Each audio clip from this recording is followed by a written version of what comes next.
Der letzte Akt in dieser Zweitligasaison, das Auswärtsspiel beim HSV, Relegation oder direkter Aufstieg, wobei zweiteres sehr unwahrscheinlich ist, nachdem ich das Torverhältnis gesehen habe. Die Schalke haben nämlich ein Torverhältnis von plus 28, wir plus 22.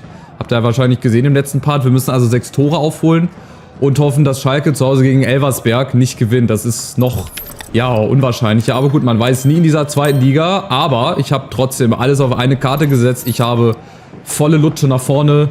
Lange Bälle, vorne bleiben bei den 4 Offensivleuten. Ich riskiere es, weil die Relegation habe ich auf jeden Fall sicher. Der HSV müsste 14 Tore aufholen, wenn sie es doch noch schaffen wollen. Und wir könnten ja vielleicht mal anfangen, so ein mittelgroßes Wunder hier zu schaffen, indem wir einfach mal 7-0 beim HSV gewinnen. Und Elversberg vielleicht auch 1-2-0 bei Schalke gewinnt und dann wären wir halt noch direkt aufgestiegen. Aber das sind so Szenarien, die sind zwar möglich für den letzten Spieltag, das hat es schon fast alles mal gegeben.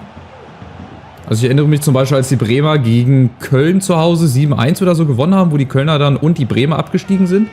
War da nicht irgendwas in der Bundesliga? Naja, weiß ich nicht. Auf jeden Fall ist es sehr unrealistisch, aber ich versuche alles. Warum nicht? No risk, no fun. So können wir uns schon ein bisschen vorbereiten auf die Relegation, die dann bevorsteht. Gegen wen es dann geht, schauen wir uns natürlich auch noch in dem Video hier an. Aber jetzt geht es, glaube ich, nur noch darum, dieses Spiel einfach so ein bisschen zu genießen. Aber warum nicht, wenn der Knoten einmal platzt, ich weiß nicht wann er platzt, irgendwann wird er platzen müssen. Und die Hamburger, die schaffen es halt wieder nicht. Ihr seht, es sind zwar nur 3 Punkte Unterschied, aber die haben Torverhältnis von plus 7. Wir haben plus 22. Also, wie gesagt, wenn das hier heute 14-0 für den HSV ausgeht, dann ist aber einiges hier falsch gelaufen. Tabakovic mit der ersten großen Chance. Und selbst wenn wir das jetzt hier verlieren sollten, gut, dann habe ich halt alles riskiert. Dann hat es halt nicht sollen sein, dieses kleine Wunder, aber dann habe ich es wenigstens probiert. Erste richtig gute Chance, wieder abgefälscht. Von Tabakovic, unser bester Schütze in dieser Saison. Gehe ich mal von aus. Mal gucken, Eckball, was daraus klappt. Daraus resultiert leider nicht so viel. Also es war eine echt schöne Saison. Also mir hat das echt viel Spaß gemacht hier, die Zweitligasaison auch so durchzusimulieren. Auch ab und an mal ein Spitzenspiel zu machen. Ich denke, ich werde das vielleicht, wenn ich dann aufgestiegen bin, auch machen. Wenn ich nicht aufgestiegen bin, weiß ich nicht, ob ich die Motivation noch dazu habe. Das muss ich dann halt einfach gucken, ne? Weil es macht auch nur Sinn, das Projekt weiterzumachen, wenn ich auch wirklich Lust dazu habe. Ich würde ja auch gerne mit den Sprint to Glories dann beginnen. Also ist jetzt, wie gesagt, ich habe das Rad da nicht neu erfunden, aber ich finde, es ist auch so eine schöne Abwechslung zum Eintracht-Karriere-Modus. Der wird ja auf jeden Fall weiterlaufen. Da werde ich wahrscheinlich auch noch eine 3. Saison machen, weil mir macht das einfach richtig viel Spaß. Haben wir auch noch eine Mannschaft, die wir aufbauen können. Viel Potenzial, also bleibt auf jeden Fall auch dabei. Und mit der Hertha muss ich halt gucken, wie ich das mache, ne? Wenn ich dann aufgestiegen bin, ob ich vielleicht doch nochmal eine Saison durchsimuliere oder das so mache wie hier. Ab und an mal die Spitzenspiele vielleicht spiele. So das Derby gegen Union oder gegen Bayern und Dortmund, dass ich das halt spiele und die anderen Spiele simuliere. Ich denke mal, da würde es dann hinauslaufen. Aber ich glaube, da würde ich dann auch nicht das Ende der Saison erleben, weil ich dann wahrscheinlich auch frühzeitig entlassen werde, wenn ich die Ziele nicht erreiche.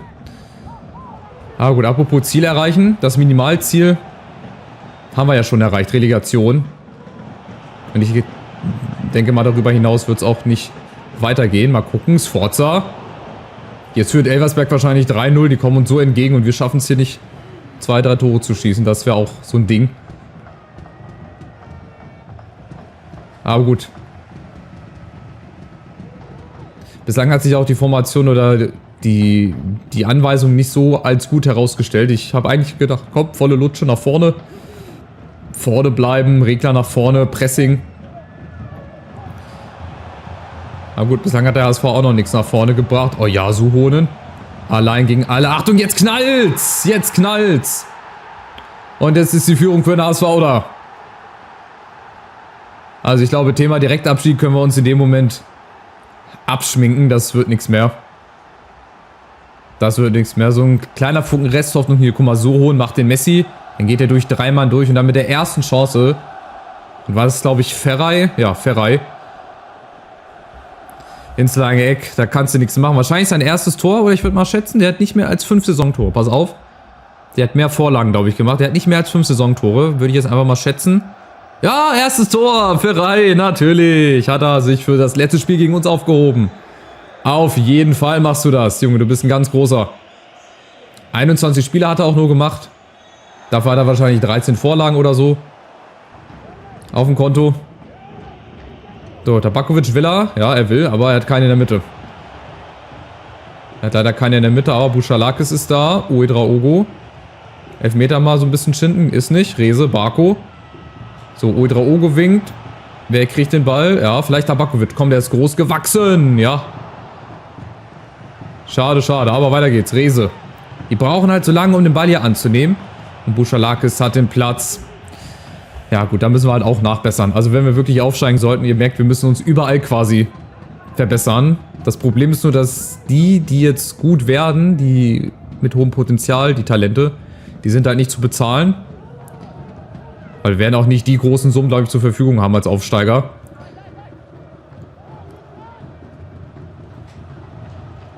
Und schon wieder, ey, wie das Messer durch die warme Butter. Gibt's doch gar nicht. Und wir kommen einfach nicht ran. Aber Gomez, der auch nur geliehen ist, den werden wir auch leider wieder abgeben müssen. Von Benfica. Hat seinen Job, glaube ich, gut gemacht. So, Nusa, der ist im Abseits. Ja, schade. Also es läuft nicht so viel zusammen. Ich glaube, das ist dann so das erwartete Ergebnis und das Spiel.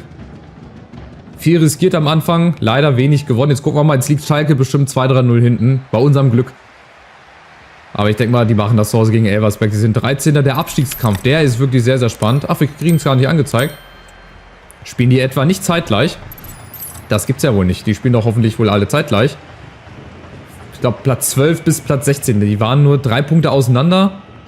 Auch nur durch die Tordifferenz getrennt. Also da gibt es auch noch wilde Veränderungen. Ich glaube, eine Veränderung wird es hier nicht mehr geben. Also vielleicht werden wir noch den Ausgleich irgendwie hinbekommen. Ich mache jetzt mal auf ausgeglichen. Achtung, da kommt Glatzel. Und da ist es. Obwohl ich den Keeper da noch in die Ecke bewegt habe. Keine Chance. Schade, schade. Dass wir das nicht irgendwie hinbekommen haben. Tja, okay, alles klar. Dann spielen wir Relegation. Müssen wir uns schon mal darauf einstellen. Aber ich würde gerne nochmal das Tor sehen. Das ist halt auch Wahnsinn, ne? Guck mal, da verstellst du schon den Keeper, zack, ins andere Eck und dann kommt der trotzdem nicht ran. Warum auch immer. Ob das die Animation ist von der vorherigen Situation. Guck mal, ey, er ist doch eigentlich schon da. Habt ihr die Hand auch wieder gesehen? Die Hand muss nur ein bisschen weiter rausgehen. Aber sie macht es nicht, warum auch immer. Also, ich weiß warum. Weil das Spiel es so vorsimuliert hat. Ja, immerhin hat Glatzel schon 19 Tore. Also, wenn der heute auch sein erstes Tor gemacht hätte, dann will ich aber gerne die anderen Torschützen vom HSV wissen. Also, und gut, dass wir halt noch gegen Schalke gewonnen haben. Achtung, wieder Glatzel. Jetzt spielen sie uns nieder. Ansonsten wären wir nämlich nur Vierter. Dann wäre der HSV nämlich noch auf den 3. Platz gekommen. Mit dem Ergebnis. Aber der hätte ich wahrscheinlich auch schon ein bisschen anders gespielt. Tja, es wird schwer. Es wird schwer, dann auch in der Relegation. Aber es ist ja noch nicht vorbei. Gucken wir mal, Tabakovic, der hat auch schon viele Tore gemacht. Oh, aber hier nicht. Das war dann noch wieder zu einfach. Das war dann auch wieder zu einfach. Aber Reze. Oh, wunderschön. Jawohl. Von links, mit links. Eigentlich total verkehrt. Eigentlich hätte dann Rechtsfuß stehen müssen. Aber egal. Reze, sei Dank. Schöner Kopfball. Guck mal, Buchalakis beruhigt nochmal die Spieler. Und dann schöne Flanke, schöner Kopfball. Wunderschön. Ich liebe so Tore. Ein Kopfball vom kurzen Pfosten aufs lange Eck und dann noch mit Innenpfosten rein. Schöne Flugkurve, da steht niemand am zweiten Pfosten, warum auch immer. Und Heuer Fernandes, der kann sich da strecken, wie er möchte. So, also 2-1, nochmal ein bisschen was fürs Ergebnis tun. Für die Endtabelle ist das jetzt nicht mehr ausschlaggebend. Wir bleiben Dritter. Dafür hat der HSV auch noch zu wenig Tore geschossen.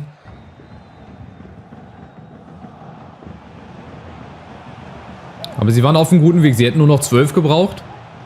Nach dem 2-0, jetzt brauchen sie wieder 13. Wenn sie es dann noch irgendwie auf dem 3. Platz schaffen wollen.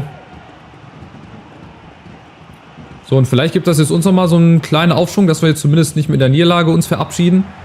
Aus der 2. Liga. Fragezeichen. Vielleicht spielen wir ja nächstes Jahr da wieder. Wer weiß das schon. Und erstmal Dompe. Das ist auch so ein kleiner Wuseliger, ne? Glatzel und Suhonen auch. Also Dompe und Suhonen. Bestimmt gute Straßenfußballer. So, noch 20 Minuten, 25 Minuten mit Nachspielzeit so ein bisschen. So hoch, jetzt geht er endlich raus, es kommt Meffert rein. Der ist wahrscheinlich nicht weniger wuselig. Achtung. Ja, natürlich riskant, aber egal, ich behalte mir das bei. Aus gutem Grund, habe ich euch auch schon oft gesagt und auch schon oft bewiesen, dass das so funktioniert, wie ich das gerne möchte. Ja, faul. Guck mal, jetzt, wenn Nusa... Ja, das wollte ich gerade schnell ausführen, danke, ging nicht. So, die Hamburger machen nochmal ein bisschen Druck, habe ich das Gefühl. Die setzen auf Pressing. Vor allem in der Defensive, aber Lücken sind da. Nusa, wo ist Tabakovic? Niederlechner, je nachdem, wer auch immer. Und noch mehr Eckball. Guck mal, jetzt ist ein Rechtsfuß. Jetzt brauchen wir erst recht Buchalakis. So, komm, wieder auf Reze. Tabakovic, egal. Ja, Reze ist da. Nochmal King, Buchalakis. Zweiter Pfosten, da sind ganz viele Leute. Oh, Uedraogo doch nicht. Da kommen auch immer genau die falschen Spieler wieder ran. Auch sehr, sehr typisch. Nusa, ja. Oh, das könnte eine direkte Abnahme werden. Tabakovic, schade. Den hätte ich auch eigentlich direkt nehmen müssen. Da, komm. Der Kenny darf es jetzt auch mal probieren. Vielleicht klappt es ja auch von rechts. Ja, Kempf, Lately King, Buchalakis, jetzt unten nochmal. Wieder zweiter Pfosten, da läuft er ein. Reze, wieder in der Mitte. Oh, zu kompliziert. Ah, nee, gar nicht. Was macht denn Fernandes da? Wollte es auch nochmal ein bisschen spannend machen. So, komm. Ja, ich dachte, Nusa, der kommt da entgegen. Obwohl, es ist auch gut vielleicht, dass die Hamburger nicht in die Relegation gehen, sondern wir. Vielleicht schaffen wir es ja. Dass mal wieder ein Zweitligist das hier hinbekommt. Oh, Glatze, das ist die Entscheidung. Nein, Gomez. Richtig stark. Schöne Parade. Die sollten die Relegation eigentlich abschaffen. Sollen sie 3 feste Absteiger machen? Gut, in der zweiten Liga können sie dann Aufstiegsplayoffs machen, aber ist halt wieder auch nur Geldmacherei, ne? Ja, oder sie machen einfach 3 Aufsteiger, 3 Absteiger. Punkt. Fertig, ey. Also die Relegation. Oh, Nusa, könnte abseits sein. Nein, ist es nicht. Oh, das war aber relativ überraschend, dass er da so frei zum Kopfball kam. Sah nach Abseits aus, oder? Ah, wir sind nochmal da. Hier Uedraogo, wir wollen es nochmal wissen. Tabakovic, Sforza mit links. Hinein ins Glück. Und wir können es doch. Der Ausgleich. Schade, hätten wir so mal in den ersten 10 Minuten begonnen. Gleich mal 2 Tore, hättest du vielleicht Schalke auch unter Druck setzen können. Aber gut, im Endeffekt, wie gesagt, hätte da Elversberg auch 2, 3 Tore schießen müssen. Naja, gut, immerhin 2-2. Wie gesagt, hier mit einem guten Gefühl rausgehen. Und Relegation nochmal, um das hier dann abzuschließen, finde ich auch, ja, nicht unfair. Wohl doch, ist ja auch ein bisschen unfair. Jetzt Achtung, oben. Na gut, Schalke geht in Führung gegen Elversberg. Jetzt wäre es auch eh egal gewesen. Also, Schalke steigt auf mit Hannover direkt. Wir müssen in die Relegation. Mal gucken, gegen wen. Ich bin sehr, sehr gespannt. Hoffentlich nicht gegen die Eintracht. Also das wäre es ja, aber das glaube ich nicht. Aber vielleicht verabschieden wir uns ja hier mit dem Sieg. Reze gegen Haier, gegen alle. Gegen Fernandes, Reze, Fukuhila. Ja, wieder in Pfosten. Jawoll. Also wir können es doch. Wir können Spiele drehen, wir können 3 Tore machen. Darauf muss sich der Bundesligist einstellen, egal wer es wird. Aber das ist nochmal geil. Letztes Spiel, nochmal ein Sieg. Tja. Das wäre was. Überleg mal, der HSV, der hätte mit dem Sieg aufsteigen können. Und dann verkacken die das noch im letzten Spiel. Reze auch wieder gegen Innenpfosten. Viel Glück. Also Fulk, da war nochmal sein Abschiedsspiel machen. In der Relegation spielen dann andere auch sehr, sehr elegant. Wie gesagt, Fabian, de Fukuhila, Reze, 14 Tore. Der hat auch ganz, ganz viele wichtige Tore auch gemacht in den Relegationen. Ach, in den Simulationen. Ihr seht schon, ich bin schon voll in der Relegation drinne. Mal gucken, ich würde so tippen, Darmstadt, Augsburg, Mainz, Heidenheim, keine Ahnung, vielleicht eine ganz andere Mannschaft. Vielleicht der VfB, Union, Wolfsburg. Also gefühlt, ja, hätte ich da die halbe Liga im Kopf. Achtung, aber nochmal, letzte Aktion, Jatta, nee, schön abgegrätscht, denkst du? Flanke kommt, Kopfball zum ersten, zum zweiten und geklärt zum dritten und das war's. Also wir beenden die zweite Liga mit einem Sieg, 3-2 beim HSV. Bleibt also bei der Relegation. Schalke und Schalke und Hannover steigen auf. Hamburg bleibt Vierter, bleibt also noch ein Jahr in der zweiten Liga. Das 7. oder 8. Jahr. Und jetzt bin ich gespannt, gegen wen wir treffen in der Relegation, auf wen wir treffen und wen es unten erwischt hat. Dann machen wir mal den kleinen, aber feinen Jahresabschluss. Schalke gewinnt, Düsseldorf gewinnt. Ich weiß jetzt gar nicht unten, wie da die Ausgangssituation war. Also, wir gucken mal, gegen wen wir spielen. Der Verein aus der ersten Liga steht wohl noch nicht fest. Dürfte aber jetzt gleich soweit sein. Jetzt haben wir erst mal hier Transferangebote für Buchalakis, Turnierpreisgeld. Wir kriegen immerhin jetzt schon 20 Millionen. Ich habe im Augenblick viel zu tun. Was will der von uns? Also ich weiß auch nicht, warum sich jetzt hier irgendwelche random Leute melden. Es steht noch nicht fest. Wahrscheinlich spielt die Bundesliga jetzt. An dem Wochenende. Es ist der 1. FC Köln. Okay, also Relegation gegen Köln. Zuerst in Köln, rein Energiestadt, Finale. Aber es gibt ja noch ein Rückspiel. Oder gibt es jetzt nur ein Spiel? Nee, ne? Es gibt auch ein Rückspiel. Oder ist das nur ein Spiel? Glaube ich aber nicht. Es muss ja mit Hin- und Rückspiel sein, oder? Die können ja nicht hier einfach ihre eigenen Regeln machen. Nee, Finanzen will ich nicht gucken. Finanzen sieht auch gut aus, aber erstmal in den Kalender kurz rein.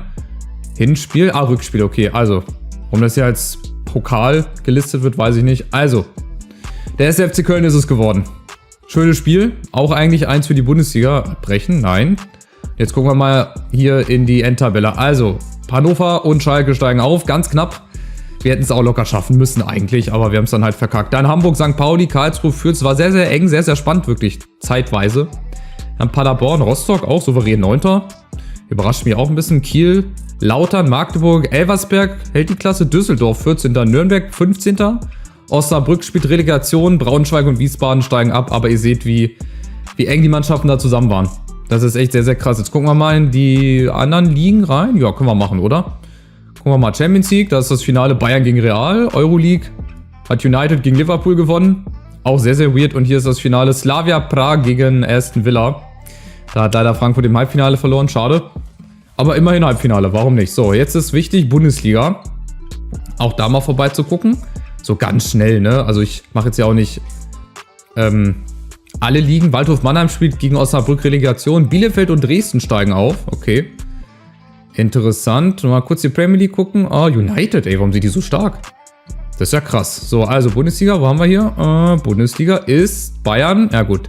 Vor Leipzig, Leverkusen, Hoffenheim. Oha. So viele Kommerzvereine in der Champions League. Leipzig, Leverkusen, Hoffenheim. Das ist natürlich auch hammerhart. Frankfurt nur 12. Im VfB hätte es auch erwischen können. Gut, Heidenheim und Darmstadt gehen wieder runter. Gut, jetzt hätte auch der VfB werden können. Es ist am Ende Köln geworden. Also, noch 2 Spiele in der Relegation. Steigen wir auf oder nicht? Das ist die Frage. Also, haut nochmal in die Tasten, schreibt nochmal ein paar Kommentare, lasst nochmal ganz viele Daumen nach oben da und dann sehen wir uns zum Hinspiel in der Relegation beim 1. FC Köln. Schauen wir mal, was wird. Macht's gut. Ciao, ciao.